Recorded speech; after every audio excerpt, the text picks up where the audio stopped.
Oddities.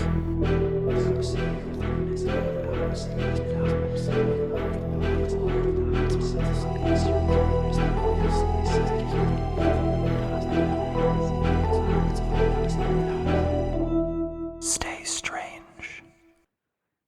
Oh, hi, Odd Fam. Welcome back to Oddities. I'm Cassie, I'm Kelly. and welcome back to Strange Town. Per usual, you know the drill, kids. But keep up. It's all down below. All the things in the universe are in the description.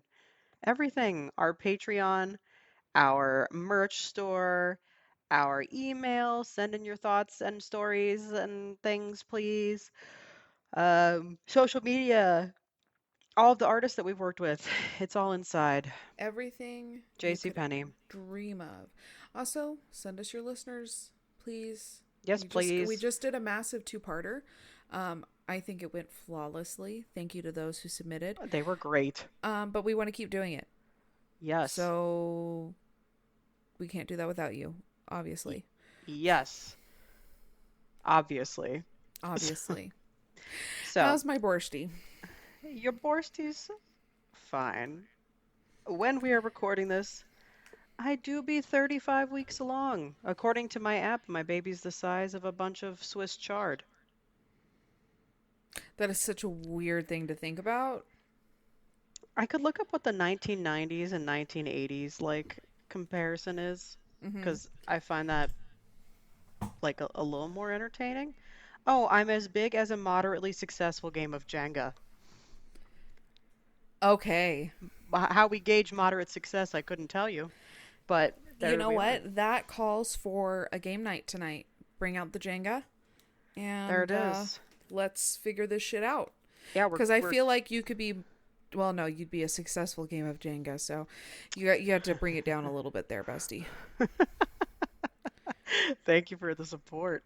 Other Always. than that, things are fine. Work is the pits. By the time this comes out, possibly. Oh no, this is my birthday. Happy birthday to me! Happy birthday, Oh Borsty. my Your gift should be there God! this week, actually. I'm so excited. Thank I so you. excited. Thank you for So, getting me anything after you came out here and you created beautiful gifts for my child and bought beautiful gifts for my child and gave me the most beautiful weekend together. you gave me the most beautiful weekend together. What are you talking about? We had such a beautiful weekend together. Listen, the way that I want to hop on a plane and just come redo everything again. Hell yeah. Let's do it. Not right now. It's swamp ass weather. I'm sweating in places I didn't know I could sweat in. I didn't say we had to leave your house. Hey, thank you. Yes, it's just air We conditioning could all the time we from here can on out. conveniently just rot on your couch, watch They're solid movies, DoorDash. I'd yep, be fine. I'm they're good fine. rotting couches.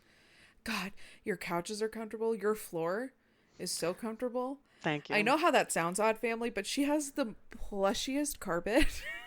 When we had them replace that shit, we were like, put your biggest fucking padding possible underneath that shit. And yeah. It was, oh my God. It's heaven. It's like, you're like on a cloud. Thank you for saying so. Oh, also, one more thing you might be wondering, Odd Fam. Um, Class has started. I am a professor right now. Yeah. I am not thrilled. No, I'm not either. Do better. Not you. All I can say is if I end up on Rate My Professor, I may be viewed as a harsh grader, but frankly, this is graduate school, so Okay. I would also like to point out, I read your syllabus. you did. I I went had through several all of people. this. Yes, You made this so fucking foolproof. I I did. even said I find it hard for anybody to fail your class. Those were We're- my exact fucking words. Yep. They would have to be a fucking idiot to fail your class. Exact fucking words. It's true. They were your exact fucking words. Um, If they fail, it's not your fault. I mean, I'm I'm done. getting paid either way, so it's Yeah. their choice. Um, I have to but say I love this journey for you. thank you. I always thought you would be an amazing teacher, professor. You have it. Thank It you. I just have adds to the it. list. It just adds to the list of badassery that you are. Stop it, you. Thank you. I I am will having. never stop hyping your ass up. I Get know. over it. I, I'm never going to get over it. It's wonderful. I don't want to get over it. I am your personal hype woman. Hi. Hi, there she is. I am loving teaching. I'm just not thrilled with the results so far. And it's not that they're not getting the concepts because it's there. It's just the level of effort. So Yeah, no, I get it. that's all I'm saying. How's my Borsty? Tell us all about the party of Oh my parties. god. I'm good. I'm a little unwell that I have a 6-year-old. I'm unwell that you have a 6-year-old. Yeah, So it makes me sad, but more than anything, I'm just thrilled he had the greatest day ever. I aim to please. and you did. Yeah. The party went off without a hitch. All of his little friends came. Tons of family and friend family support came. What do you ask? His friend family, friends Family. who we have adopted as family. Hi, Yes. hi, friend family. I know you're listening to this. Hi. Thank you for coming. We love you. He, without a hitch, picked a great theme, It was like a triple wonder. and I executed it. I think Flawlessly. flawlessly. You did. So, there's that. So there's that. Cassie already saw it. He had a Snoopy cake with marble flavoring. It was delish.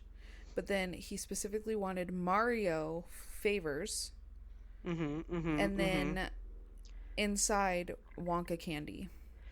This was the trifecta that people didn't know that they needed. Yeah, I custom made wrappers and golden tickets. They were Everyone, amazing. we did give every parent a Wonka bar too. Fuck yeah, they loved And it. golden ticket, and one of the golden tickets said winner C Kelly, and it happened to be my father. He got a Jamba Juice card, Dad, ooh, nice. which happens to be one of his favorite places. I love Here's that an for extra him. golden ticket. I'm going to be sending you one because you I just get deserve one. it. Thank you. I'm gonna put it up on. I'll put it up on like one of my shelves. I'll have Yeah, it, I like, worked too hard on this for it not to go unnoticed. I need to have it. I would be thrilled to receive it. Thank you. The way that I DIY'd this shit, Cass, It's don't so know. impressive. I don't know how it actually worked, but it did. Anyways. And we're just not gonna question it. And that's Yeah, that. it's magic, and we're not going to talk about it. But overall, it was a great day, and that's all I could ask for. That's all I could ask for. I'm just happy he's happy, and that's all I wanted for him. So, we did it at Charles Entertainment Cheese. It gets me every time when you call it Charles Entertainment Cheese. Yeah, I it fucking was. It thrills me to say that. I'm not gonna lie. There was a few moments I had friends come, oh, can I help you with anything? Can I do this for you? Can I do that for you? And it was like, no, I've paid somebody to do that. And let me tell you something. Greatest decision I've done. Felt good. It felt damn good, right? Oh, Yeah. it did. It really did. And it also felt good. Didn't have to clean anything up. I Nope. didn't have to, the most we had to do is load presents up and head home. Roll up So, and have fun and leave. yeah, 10 out of 10.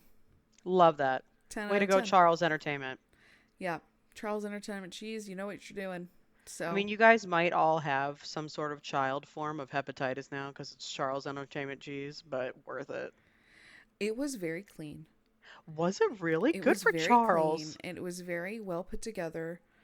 The only thing that I did not like was, so that you have all the arcade games, right? Sure. Have you ever been to a Chuck E. Cheese? It's been years. And in fact, I was afraid of Chuck E. Cheese when I was a kid. I can't blame you there. Yeah. I saw a lot of that yesterday. Yep. So they have like the arcade area, right? But then they have this whole like obstacle course area. Yes. Which is sick. Yeah. $10 extra to go in the No. On Yeah. the obstacle course thing? Yep. That used to be free growing up. That's Yep. bullshit. Wow. All right. Well, listen. Everybody's just trying to make some bank. Charles Entertainment Cheese Got to included. be able to keep running. Otherwise, it was a very affordable day. So I I love can't complain that. too much, but I was just kind of shocked. I was like, what? That is shocking. The reason that I'm afraid of Chuck E. Cheese, and it's not the mascot, actually, it's just, and I'm not still afraid of it, but that I was afraid of Chuck E. Cheese, the structure, is because I had a dream once when I was a kid that I was crawling around like the plastic tubes Oh, yeah. and I couldn't find my way out, and then I was stuck to live in the tubes. You know what? That is such a valid fear. Right? It's a little spookala bookala, yeah. It's terrifying. But anyway, Holy I'm glad it shit. was the best day.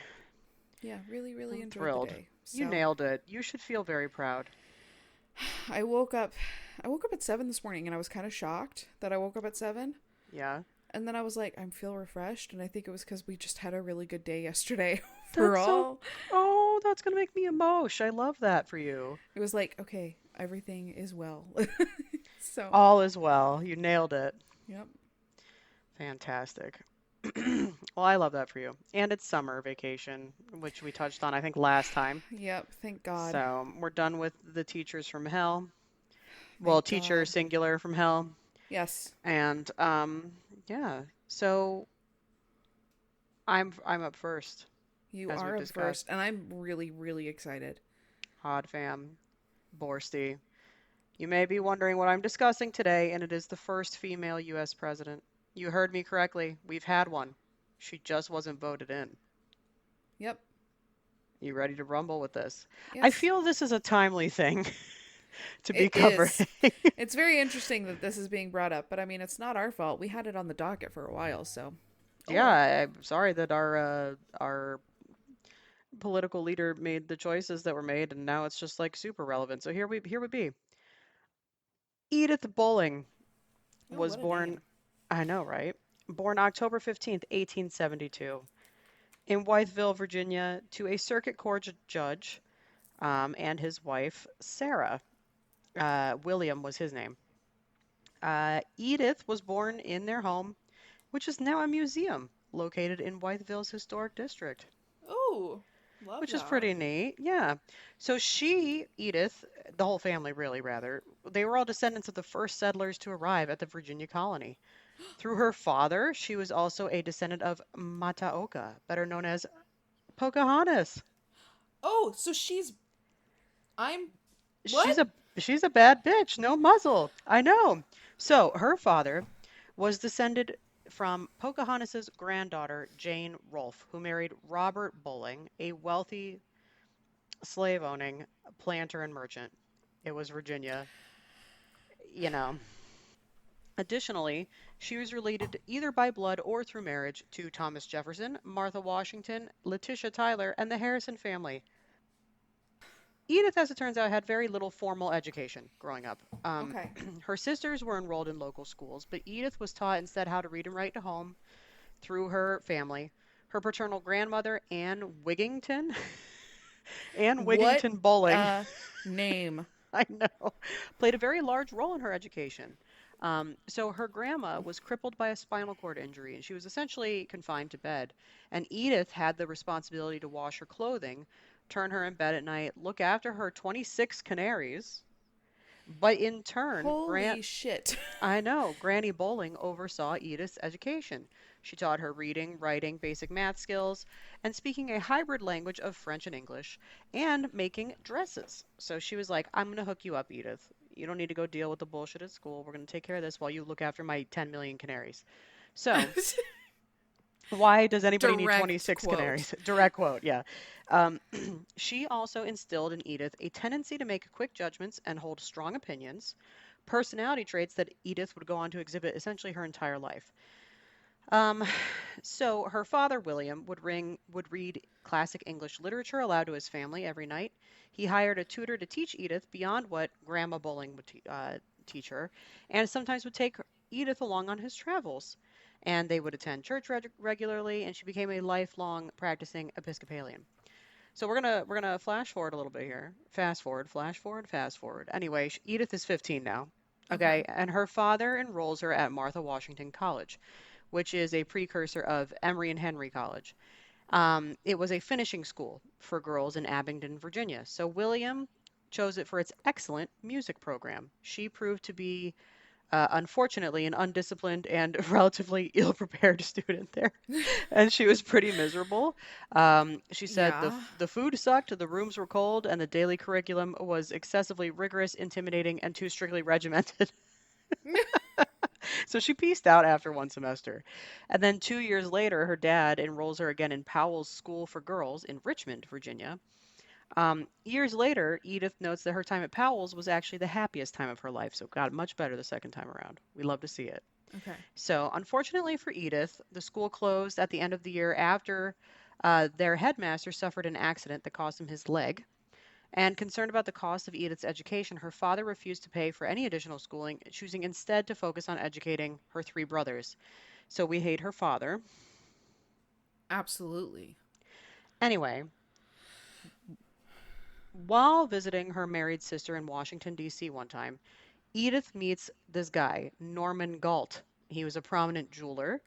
Mm-hmm. The couple, they're like, yeah, we're so into this. Let's get married. So they get married, and it's April 30th, 1896. And they live in the capital for the next 12 years. And in 1903, she bore a son, but unfortunately, he only lived a few days. And the difficult birth left her unable to have more children. So, Oh, I okay. know. In January of 1908, so we're looking at 12 years later, Norman dies unexpectedly at the age of 43. I know. Heart So, attack. Poison. probably literally Arsenic. anything because it was 1908. Like, it was Yeah. tuberculosis, I don't know. Like, so Edith hires a manager to oversee Norman's business, pays off his debts, and with the income left by her late husband, she tours Europe. She's like, I'm going to go have myself a little adventure. So she does that. In March of 1915, she is introduced to a recently widowed U.S. President Woodrow Wilson Ooh, ooh, ooh. at the White House. And she's introduced by somebody named Helen Woodrow Bones, who I've was his got first. questions. It was his first cousin. Also, Helen Okay. has the coolest name, Yep. Helen Bones. I mean, Come on. anywho, yeah, she served as the official White House hostess after the death of Wilson's wife, Ellen. Wilson takes an instant. That's my blood sugar timer. Sorry. Wilson takes an instant liking to Edith and proposes soon after meeting her. And so the couple, though, were troubled by rumors that Wilson had cheated on his late wife with Edith, and even that Woodrow Wilson and Edith had murdered the first lady. And Oh my God. they were like, no. So they were distressed at the effect that like such as wild like speculation could have on respect for the presidency, but also on just his personal reputation. So Wilson suggests that Edith back out of their engagement, and instead she insists on postponing the wedding until the end of the official year of mourning for his former wife. She's like, no, no, no, I'm not leaving you, but like let's just like chill. Let's do the mourning thing, and then we'll get married. So then they get married December 18th, 1915, at her home in Washington D.C. There were 40 guests. It was just like a cute little, like fun affair. The groom's pastor and the so this is strange. There was a groom's pastor, Reverend Dr.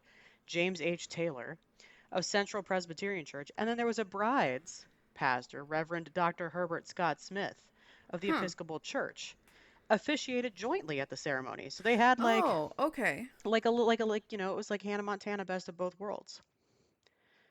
Okay, so anywho, Edith is sometimes described as America's first woman president. And we're getting to why. Yeah. This is because of the role she played after the president's massive stroke in October of 1919. Choosing to admit or turn away visitors and deciding what papers Wilson did or did not see, she became a very controversial figure at the time and has remained so ever since. So for her part, she described her role as like that of almost a steward. She wrote in her memoirs, which I would like to read, by the way, but anyway, that as First Lady, she, quote, never made a single decision regarding the disposition of public affairs. In fact, she claimed powers over only, quote, what was important and what was not, and when to present matters to my husband, which I would argue actually is quite the opposite of what she said because she did make the decision as to what was important enough for him to see. Yeah. Anywho, Edith just needs to build herself up a little, but she was introduced to the president, like I said, they got married. Um, and then he has this stroke, and then becomes she becomes the acting president essentially, like because She he called all the can't. shots. Yeah, because he had Huh. his terrible stroke, and he was just like hanging and not doing so well and stuff. So anyway, she was familiar with the pressing issues of the administration, including the war raging in Europe at the time. Um, she was not greatly interested in the traditional role of First Lady. She hired a secretary to meet the demands of her limited social calendar. And then she used the American Declaration of War in 1917 as an excuse to eliminate official entertaining altogether. Oh my God. What a queen. I love that. Public tours of the White House ended. The annual Easter egg roll ended. The New Year's Day reception ceased. Formal dinners kept to a minimum. She was like, no, We're done. we're done. But Socializing, never. she wore thrift clothing. She observed Oh. food rationing. She, quote, Hooverized the White House, adopting meatless Mondays and wheatless Wednesdays. Instead of paying a gardening crew to maintain the White House lawn, she borrowed 20 sheep from a nearby farm and donated the wool to a charitable auction, aiding the American cause. Sales of the auction wool ultimately netted $50,000, which is a lot at the time. And she knitted trench helmets, she sewed pajamas, pillowcases, blankets, she promoted war bonds. She was the bomb. Um, she also helped the war effort by decoding military messages.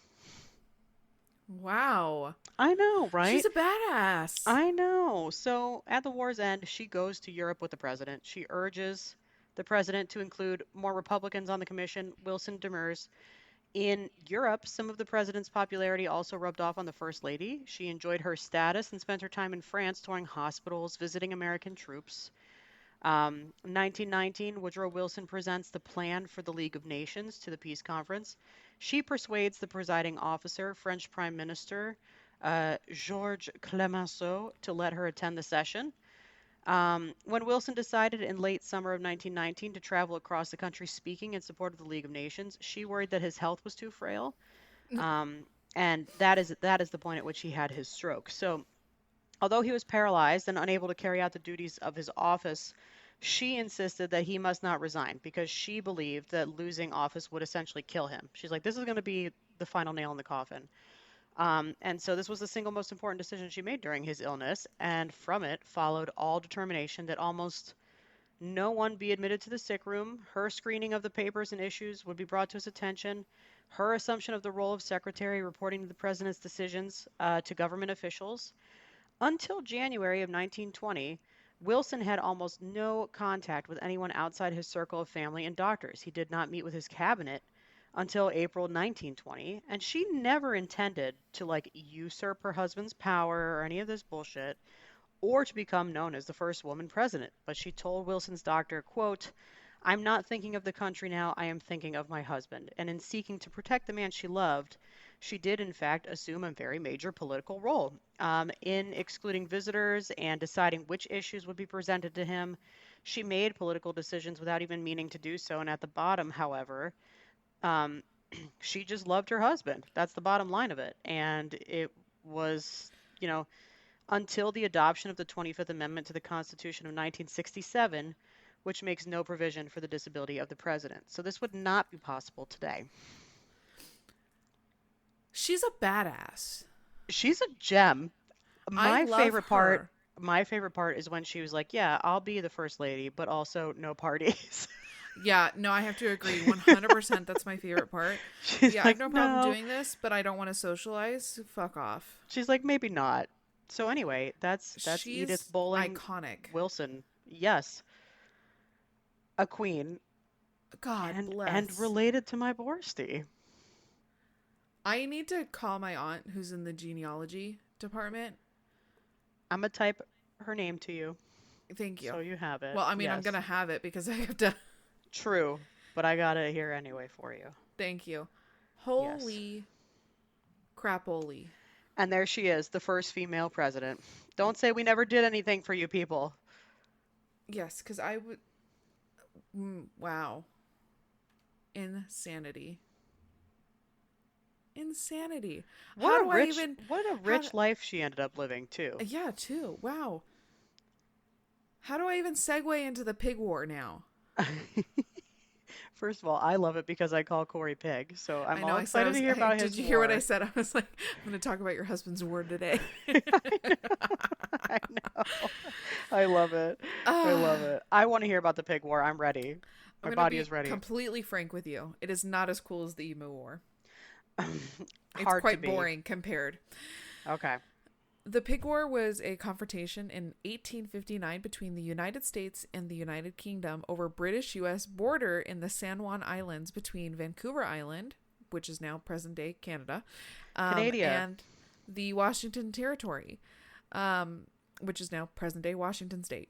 The Pig War, so-called, was triggered by the shooting of one singular pig. Oh my God. They chose the wrong pig. And it's also sometimes called the pig episode, and the pig and potato war. The pig and potatoes. So, like, let's jump into it, shall we? Let's. Yes.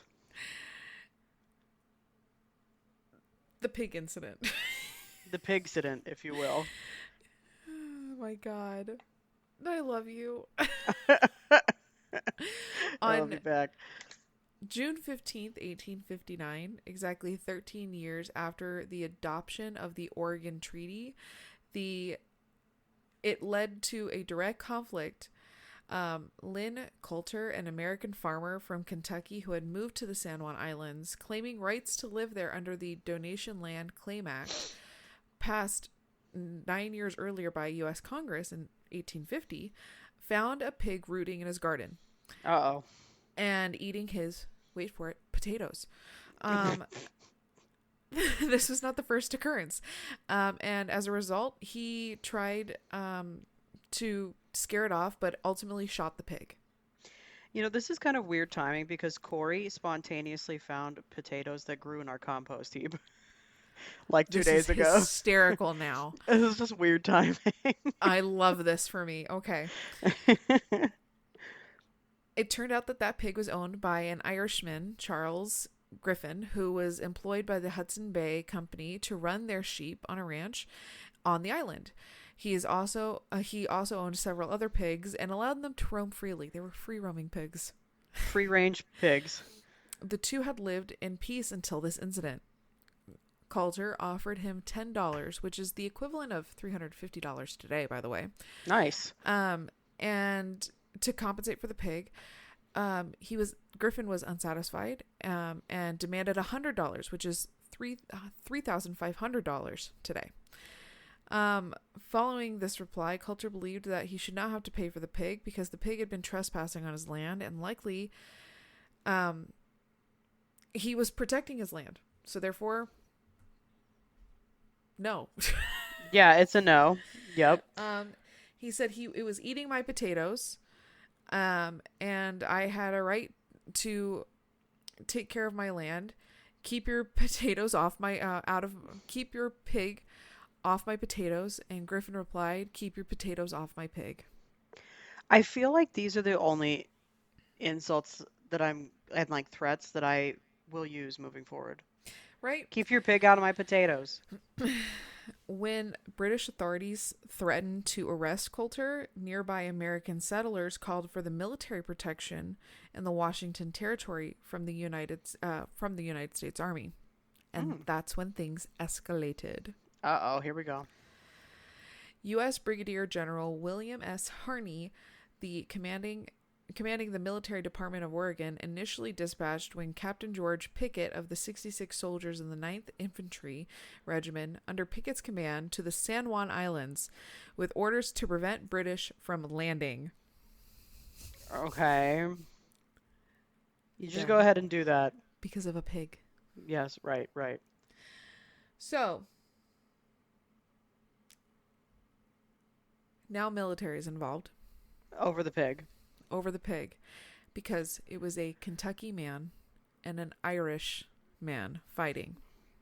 Here we And go. when the British decided they were going to arrest the Kentucky man for shooting this pig, we're like, no, we can't have this. This started a war. No casualties. It was just... Other than the pig. Other than the pig. The Other most than the important pig. casualty, some might say. Yeah. The situation continued to escalate, and by August 10th, 1859, and a large detachment of 461 Americans with 14 cannons under Colonel Sales Casey were opposed by the flotilla of 5 British Royal Navy warships mounting with 70 guns carrying 2,140 men. Oh my God, this is too much. Finally, word got back to Washington, D.C. Word got back to London that this was happening. And the officials were like, whoa, whoa, whoa. They're like, why? What the hell is happening? First of all, how and what and why? In September, President James Buchanan sent the Army's General Chief Winfield Scott to negotiate with Governor Douglas to resolve the growing crisis. We need to sit down and talk about this fucking pig. Why are we doing this? And negotiations began. The fact that there are even negotiations, honestly, the fact that any of this is just, well, it checks out. This lasted until 1874. Oh my God. Over 20 years. Oh my God. Almost 20 years. Oh, over 10 years, really. Because a pig was shot. This is justice for Corey. Corey's kind. It really is. The whole time, it kept getting more ridiculous. Do you think that like the people involved were like aware of how ridiculous, or do you think they were so in it that they just couldn't even see the light?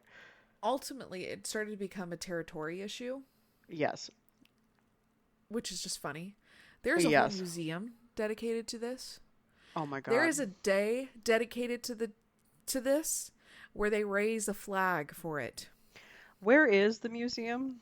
The San Juan Islands. It's in San Juan Islands. We should Yep. go. Yep, no, we're adding it to the We list. need to go. I have to go to this museum.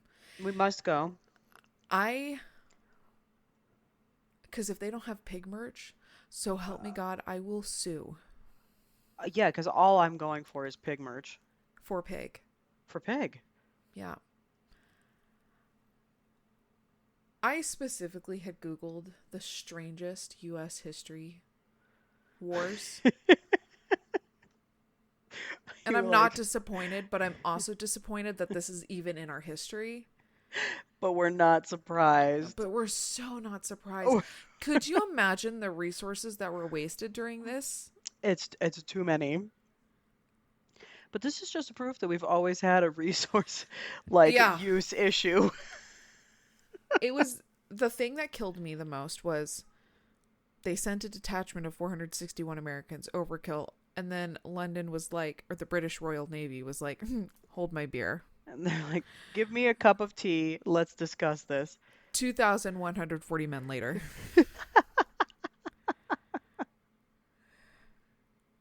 Hot damn. It's just too much. Yep. I love this. This was such a good find. Yeah. And I would say Corey did get justice. All for a Yes. pig. All for a pig. All for the piggy kind. You can't go wrong for the pigs. That's right. I'm not sorry I said that. Here, piggy, piggy, piggy. Yeah. Oh, pig. Stay away from the potatoes. Don't touch the potatoes, pig. It's concerning that pig found potatoes, though. Really weird timing. Like this happened like 2 days ago. He was like, Please check tell him to this be out. careful. Yeah, he's like, I found spontaneous potatoes in our compost heap, and he was like really psyched about it. And I was like, It's spontaneous spuds. It's kind of a big deal. spontaneous spuds are arguably the best kind. So Yeah. I yeah. bet those taste legit. I the have best he ever. ate them. I didn't get to even sample. Damn, Corey. But he said they were good. Okay. So I believe him. They were tiny. They were like little like itty bitty guys that just like Oh, little babies. little babies. Yeah, tiny little guys. Little spuddy babies. Small spuds. Schmall, tiny Aw. schmalls. Aw. I love this. Well done on your topic. Thank you. Well This done was on a yours. Yours, no disappointments. Never a disappointment, quite frankly. We nailed this episode. Bless. Love that for us. Well, I'll be over here celebrating my birthday when this comes out. Yes, I'm so excited for you. Thank you. What my hope is that it's a nice, relaxing, wonderfully spoiled, rotten, somebody's waiting on you hand and foot all day. Thank you. That's what I'm hoping for too. In the air conditioning and maybe playing Yes. some Clue. And we're Oh, having I'm for fondue that. for my birthday. Oh, fondue. Fondue at home. It'll be fun. Oh, Yeah. I love that. I want pictures. Hell yeah, there will be Okay. pictures. All right. This was great. I think this is one of my favorite episodes. So Me too. I'm just going to go ahead and say it. Until next time. Stay strange.